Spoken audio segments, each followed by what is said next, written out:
عبدالمجید حمایتی پہ قاتلانہ حملہ۔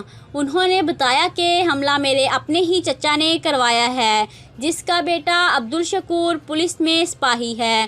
ان کے ساتھ اسلم عرف مٹکا بھی شامل تھا۔ اپنے بدماشوں کے زور پر ہم پر آئے دن یہ حملہ کرتے رہتے ہیں، جبکہ ہمارا پلاٹ پر تنازع تھا اور جب فیصلہ ہو چکا ہم نے ان کو 25 لاکھ کی رقم ادا کی۔ اس کے بعد ہمیں انہوں نے جان سے مارنے کی کوشش کی۔ یہ ہمارا فیصلہ جام عبدالکریم جوکیوں کی سربراہی میں ہوا۔ اس کے باوجود بھی ہماری کوئی داد رسی نہیں۔ آئے دن یہ لوگ ہمارے گھروں پر حملہ کرتے ہیں۔ عسکر ولد ہاشم فاروق، ولد ہاشم اور ان کے ساتھ دیگر گنڈے بھی موجود تھے۔